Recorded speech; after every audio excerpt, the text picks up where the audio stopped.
ठरलं तर मग मालिकेच्या येणाऱ्या भागामध्ये एक जबरदस्त ट्विस्ट आपण आता पाहणार आहोत. ज्यावेळी अर्जुन आता त्याच्या मनातील गोष्ट म्हणजेच त्याचं सायलीवर जीवापाड प्रेम असल्याचं आणि सायलीच्या प्रेमात पडल्याची गोष्ट अर्जुन चैतन्यला सांगण्यासाठी गेलेला असतो. त्याचवेळी खूप मोठा धमाका अर्जुन समोर आता साक्षी आणि चैतन्य प्रेम प्रकरण अखेर उघडकीला येणार असतं आणि त्याचवेळी अर्जुनला खूप मोठा धक्का बस. अर्जुन चैतन्याच्या आयुष्यातून साक्षीला कायमचं दूर करण्यासाठी खूप मोठं पाऊल उचलणार असतो. तर आता ज्यावेळी अर्जुन समोर चैतन्य आणि साक्षीचं प्रेम प्रकरण येणार असतं त्याचवेळी अर्जुनचा परत एकदा प्रेमावरचा विश्वास उडणार का आणि अर्जुन त्याच्या मनातील भावना चैतन्यासमोर व्यक्त करत तो सायलीला अखेर प्रपोज करणार का, हे तर आपण या भागात या व्हिडिओमध्ये पाहणार आहोत. तर व्हिडिओ शेवटपर्यंत नक्की बघा. तर इकडे अर्जुन सायलीच्या प्रेमामध्ये अखंड बुडालेला असतो आणि सायली त्याला खूपच आवडायला लागलेली असते. तिची प्रत्येक गोष्ट अर्जुनला हवीहवीशी वाटायला लागलेली असते आणि सतत सायलीने आपल्यासोबत राहावं, आपल्याशी गप्पा मारत राहावं आणि सायली सतत आपल्या डोळ्यासमोरच असावी असं अर्जुनला वाटायला लागलेलं असतं. आणि अर्जुन आनंदाच्या भरात आय लव्ह यू सायली असं म्हणत पूर्ण घर त्याच्या रूममध्ये पूर्ण आनंदाने वेडापिसा होत नाचायला लागलेला असतो. परंतु त्याला एक प्रश्न पडलेला असतो की नक्की तो सायलीला प्रपोज कसा करू शकतो, म्हणजे त्याच्या मनातील प्रेम सायलीला तो कसं सांगू शकतो. आणि त्याच वेळेस अर्जुनच्या अचानकपणे लक्षात येतं की अर्जुनला चैतन्याने पूर्वीच सांगितलेलं असतं की अर्जुनचं वागणं बदललं आहे आणि त्याच्या वागण्यावरून असं वाटतं आहे की तो नक्कीच सायलीच्या प्रेमात पडला आहे. अगदी चैतन्याने ज्याप्रमाणे अर्जुनला सायली वरच्या प्रेमाची जाणीव करून दिलेली असते त्याचप्रमाणे अर्जुनला आत्ताही वाटायला लागलेलं असतं की सायलीला प्रपोज करण्यासाठी चैतन्यच त्याची मदत करू शकतो. नक्की सायलीला त्याच्या मनातील भावना कशा व्यक्त करायच्या ही आयडिया चैतन्यच देऊ शकतो आणि त्यासाठी चैतन्य अर्जुन सतत फोन करत असतो. परंतु चैतन्य मात्र फोन उचलत नसल्याने इकडे अर्जुन फारच चिडलेला असतो आणि अर्जुनला कधी एकदा आपली ही गोष्ट चैतन्याला सांगतो आहे असं झालेलं असतं. परंतु ज्यावेळी तिकडे चैतन्याला अर्जुनचा फोन आलेला असतो तेव्हा साक्षी मात्र वेगळी कारणं काढून चैतन्याला अर्जुनपासून दुरावत असते. तर चैतन्य इकडे फोन उचलत नसल्याने अर्जुन आता दुसऱ्याच दिवशी चैतन्याच्या घरी जाण्याचं ठरवतो आणि अर्जुन येत असताना खूपच खुश असतो आणि खूप एक्सायटेड सुद्धा असतो कारण तो सायलीच्या प्रेमात पडलेला असतो. तर इकडे ज्यावेळी चैतन्याला अर्जुन ही गोष्ट सांगण्यासाठी आलेला असतो आणि चैतन्याच्या घरी येता क्षणी आणि दरवाजा उघडता क्षणी समोरचं दृश्य पाहून अर्जुन त्याच्या पायाखालची जमीनच सरकते आणि त्याला खूप मोठा धक्का बसतो. तर साक्षी आणि चैतन्य एकमेकांच्या मिठीत असतात आणि ते दृश्य पाहून अर्जुन चैतन्याला हाक मारतो.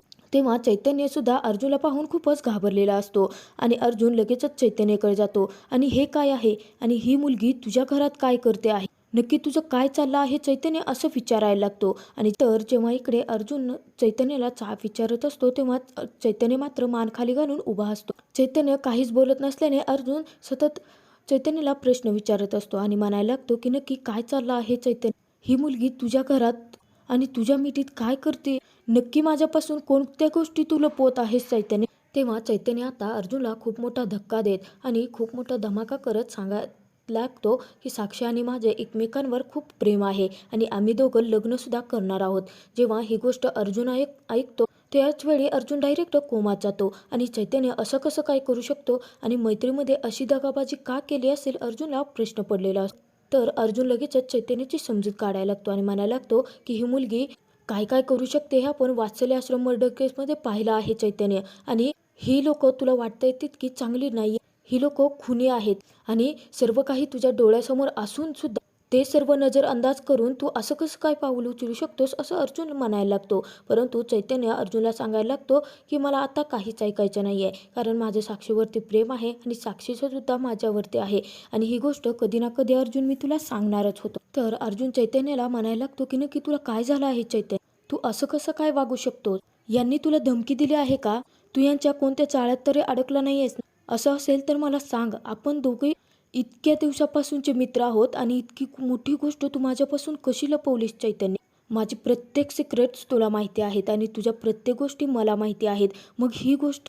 तेव्हा चैतन्य सांगायला लागतो की असं काहीच नाही आहे अर्जुन, ना मला साक्षीने धमकी दिली आहे ना त्यांनी कोणत्या प्रकरणात मला अडकवलं आहे. आणि चैतन्य झालेली सर्व काही हकीकत सांगायला लागतो की कसं ज्यावेळी साक्षी आणि अर्जुन आणि चैतन्य केसच्या निमित्ताने भेटायला लागले आणि हळूहळू साक्षी आणि चैतन्यमध्ये मैत्री वाढत गेली आणि त्यानंतर ते दोघे एकमेकांच्या प्रेमात पडले आणि हे सर्व काही ऐकून अर्जुन खूपच चिडतो आणि चैतन्य कोणत्याही समजून घेण्याच्या मनस्थितीत नसल्याने तेथून रागाने इथे सुभेदारांच्या घरी आलेला असतो.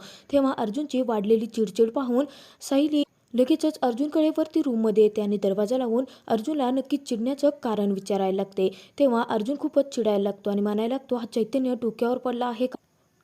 त्याला नक्की काय झालं आहे हेच मला कळत नाहीये मिसेस सायली.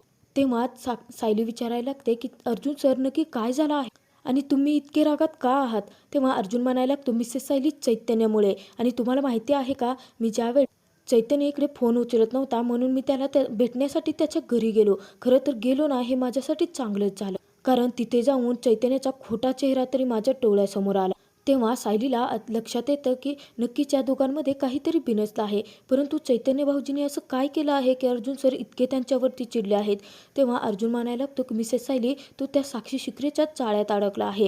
तेव्हा साक्षी धक्क्यानेच विचारते की नक्की काय झालं आहे? तर अर्जुन सांगायला लागतो की मी इकडे चैतन्याच्या घरी गेलो होतो आणि तिथे गेल्यानंतर मी साक्षी आणि चैतन्याला एकमेकांच्या मिठीत पाहिलं आणि तेव्हा अर्जुन म्हणायला लागतो की मी त्यांना जाब विचारला. मी चैतन्याला जाब विचारला की नक्की ही साक्षी शिकरे इथे काय करते? तेव्हा तुम्हाला माहिती आहे का, चैतन्य मला म्हणाला की त्याचं साक्षीवरती खूप प्रेम आहे आणि त्याला तिच्याशी लग्न करायचं आहे. आता अर्जुनच्या तोंडून ते वाक्य ऐकून सायलीला सुद्धा खूप मोठा धक्का बसलेला असतो आणि सायली धक्क्यानेच म्हणायला लागते की अर्जुन सर, परंतु तुम्ही चैतन्य भाऊजींची माहिती समजूत काढली नाही आहेत का? अहो, तुम्हालाही माहिती आहेत की ती लोक खूप वाईट लोक आहेत आणि असं कसं काय चैतन्य भाऊजी त्यांच्या जाळ्यात अडकू शकतात? अर्जुन सर, आपल्याला लवकरात लवकर काहीतरी करावं लागेल, कारण आधी त्यांनी आपल्या बाबांना त्यांच्या जाळ्यात ओढलं आणि आता चैतन्य भाऊजी. मला तर वाटतं की हळूहळू ते लोक आपल्या घरातील लोकांना त्रास द्यायला बघत आहे. तेव्हा अर्जुन खूपच चिडलेला असतो आणि मी आता नक्की काय करायचं आहे आणि मी चैतन्याला कसं समजावून सांगू की ती साक्षी शिकरे त्याच्यासाठी चांगली मुलगी नाही आहे, हेच मला सुचत नाही आहे सायली. तेव्हा सायली म्हणायला लागते की सर, तुम्ही आता शांत व्हा. मला असं वाटतं की आपण ही गोष्ट खूपच धीराने घ्यायला हवी आहे, कारण आपल्याला साक्षी शिकरे आणि महिपती शिकरेच्या विरोधात लवकरात लवकर पुरावे गोळा करावे लागतील. म्हणजे मधुभाऊंना तर सोडवायचं आहे, परंतु सगळ्यात आधी आपल्याला चैतन्य भाऊजींना त्यांच्या जाळ्यातून बाहेर काढावं लागेल आणि ही गोष्ट आपण पुरावे मिळवूनच करू शकतो. कारण चैतन्य भाऊजींना जर त्या लोकांचा कपटी खुनी चेहरा जर समोर आणला ना, तर चैतन्य भाऊजी आपोआपच या प्रकरणातून बाहेर पडते. त्याचवेळी अर्जुन खूपच टेन्शनमध्ये असतो आणि त्यानंतर सायलीला अचानकपणे आठवायला लागलेलं असतं की कोर्टाची हिअरिंग संपल्यानंतर कुसुमताई अर्जुनला म्हणाली होती की चैतन्य आणि साक्षी एकमेकांकडे खूप वेगळ्या नजरेने पाहत होते. आणि सायली लगेचच ही गोष्ट अर्जुनला सांगत म्हणायला लागते की तुम्हाला आठवते का ती गोष्ट कुसुमताई आपल्याला म्हणाली होती? मला असं वाटतं की कुसुमताई अगदी त्यावेळी बरोबर होती. चैतन्य भाऊजींनी आपल्यापासून ही गोष्ट लपवून खरंच खूप मोठी चूक केली आहे. तर अर्जुन म्हणायला लागतो, मिसेस सायली, मला त्याचं तर टेन्शन आलं आहे, परंतु मला अजून एका गोष्टीचं टेन्शन आलं आहे की आपलं कॉन्ट्रॅक्ट मॅरेज आहे हे चैतन्याला माहिती आहे आणि बोलता बोलता चैतन्य ही गोष्ट त्या साक्षी शिकरेला सांगून बसला तर काय करणार आहोत आपण? इतक्यातच तिथे कल्पना आलेली असते आणि कल्पना दरवाजा ठोठावते. तेव्हा सायली लगेच दरवाजा उघडते. तर अर्जुन आणि सायलीचा घाबरलेला चेहरा पाहून कल्पना सुद्धा खूप घाबरते आणि काय झालं असल्याचं विचारते. तेव्हा अर्जुन शांतच असतो, परंतु सायली सांगायला लागते की चैतन्य तर कल्पना घाबरतच म्हणते, चैतन्याला काही झालं आहे का? तेव्हा सायली म्हणायला लागते की नाही आई, म्हणजे हे चैतन्य भाऊजींना भेटायला गेले होते ना, ते साक्षी शिकरे तिथे होते आणि जेव्हा अर्जुन सरांनी चैतन्य भाऊजीला विचारलं की ही मुलगी इथे काय करते, तेव्हा चैतन्य भाऊजींनी साक्षीवर त्यांचं प्रेम असल्याचं सांगितलं आणि त्यांना तिच्याशी लग्न सुद्धा करायचं असल्याचं सांगितलं. तेव्हा कल्पनाला सुद्धा धक्का बसतो आणि कल्पना अर्जुनची समजूत काढत म्हणायला लागते, अर्जुन हे सर्व काय आहे? तर अर्जुन सांगायला लागतो की मला काहीच कळत नाहीये मम्मा, चैतन्य इतका मोठा मूर्खपणा कसा करू शकतो? खरं तर ज्यावेळी साक्षी आणि त्याला मी एकमेकांच्या मिठीत पाहिलं होतं ना, तेव्हाच त्याचं मुस्काट फोडायची माझी इच्छा झाली होती, परंतु मी तेथून निघून आलो, कारण ते सर्व काही मला पाहवत नव्हतं. मम्मा, ती लोक खूपच वाईट आहेत. खून, दरोडे, लोकांना लुबाडणे, फसवून लोकांच्या जागा लुबाडणे, हे सर्व काही त्यांचे काळे धंदे आहेत आणि आणखी किती काळे धंदे आहेत हे सुद्धा आम्हाला माहिती नाही. आणि अशा लोकांच्या नादी चैतन्य कसा काही लागू शकतो आणि त्यांच्यावर इतका डोळे झाकून विश्वास कसा काय ठेवू शकतो? तेव्हा कल्पना सुद्धा अर्जुनची समजूत काढते आणि म्हणायला लागते, हे बघ बाळ, माझा चैतन्यावरती विश्वास आहे आणि तुझ्यावरती सुद्धा. चैतन्याला तू तुझा भाऊ मानतोस ना, मग आता तुझं कर्तव्य तू पूर्ण कर. लवकरात लवकर चैतन्याला या प्रकरणातून बाहेर काढ. त्या लोकांचा खोटेपणा, त्या लोकांचा खुनी चेहरा तू त्याच्या समोर घेऊन ये, मग आपोआपच आपला चैतन्य आपल्याकडे परत येईल.